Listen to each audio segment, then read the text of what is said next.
Welcome back to Watching Business Morning here on Channels Television. Talking about financial statements, it's not the CBN only that has shared it. We've seen from a lot of listed companies, and we're going to look a little bit at the consumers goods sector. Some of the companies there, one of the companies there actually, but I mean we'll do an overview at that industry. And one thing that we noticed in most of the statements released is the factor, the FX factor, and what it has done to its profits and its operating revenue or operating costs. So we have to discuss this with us, Mr. Ravindra Singhvi. Mr. Ravindra Singhvi is the Chief Executive Officer of Dangote Sugar Refinery PLC, joins us virtually from Lagos. Good morning, Mr. Singhvi. Good morning. So we've seen a lot of statements from Dangote and some others. Tell us from your perspective the impact of this FX policy. We saw that it changed the face of some of those statements. How is it affecting Dangote? How are you treating it in Dangote? Yeah, thank you for raising this very important and burning issue. As such, the Dangote Sugar has performed very well. Our top line has increased by 9.3% and to 202 billion. And our gross profit has also improved significantly over previous year to 58 billion and about 28.7%. Unfortunately, the FOREX has taken out all the sheen from the good performance. We have reported 85 billion as the financial charges and FOREX loss during the last 6 months up to 30th June. The main problem is the falling of the Naira, and we had to take the provision in our books accordingly. Because the policy change, unification of the currency has been announced by the government, and because of which we had taken a toll. Earlier we used to get the Naira, used to get the dollar from the CBN from its portal at 465, and now we have to do at the parallel market rate, which has been recently announced by the government. So it has really impacted adversely the performance of the sugar refinery.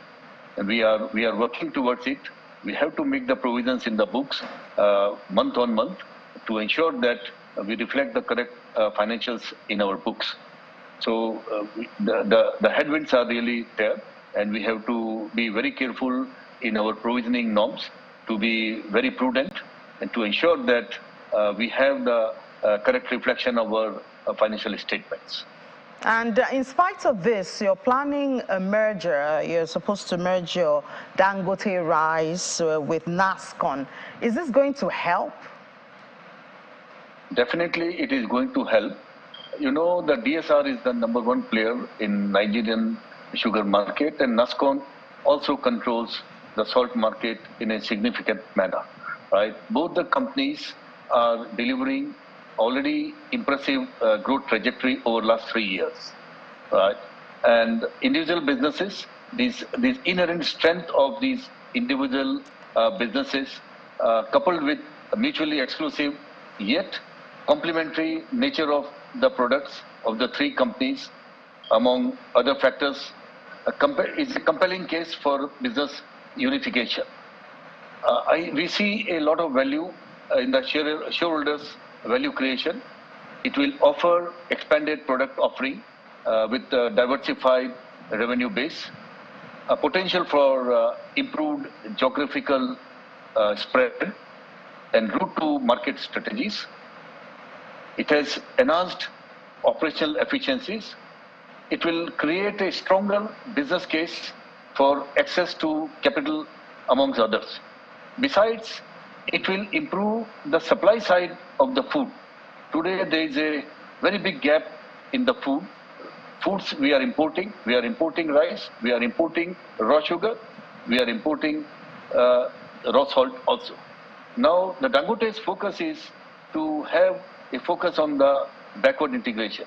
As you already know, that Dangote is pitching very big in the BIPs. We already have one BIP operating at a good level, and a lot of expansions are going in these BIPs. We are coming out with a investment in Nasarawa also, where we are putting up the backward integration project.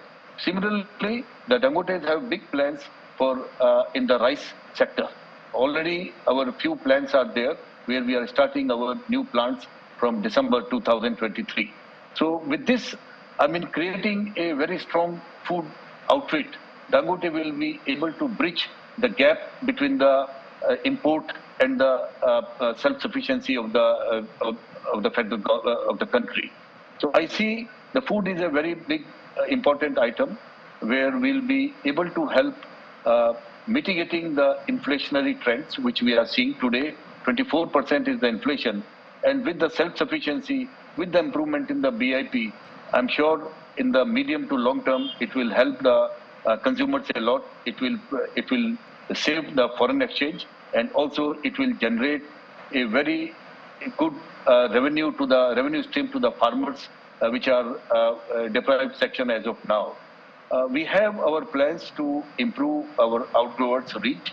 We are already doing in our sugar refinery through the outgrowers. We have a plan to improve the business to the outgrowers. Besides our own land, which is very significant in the sugar refinery, we have about 8,000 hectares of land, out of which we have already done the cane development in 15,000 hectares as of now. And our plans are that in next 5 years, we reach to a significant level to improve our contribution to the self-sufficiency of the sugar as well as the rice and other products.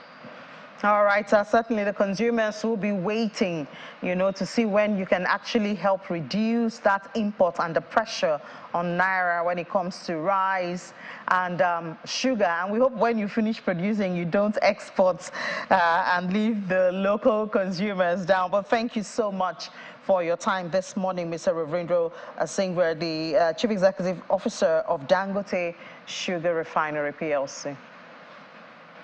Thank you. We'll take a breather now. When we come back, we'll head to the markets.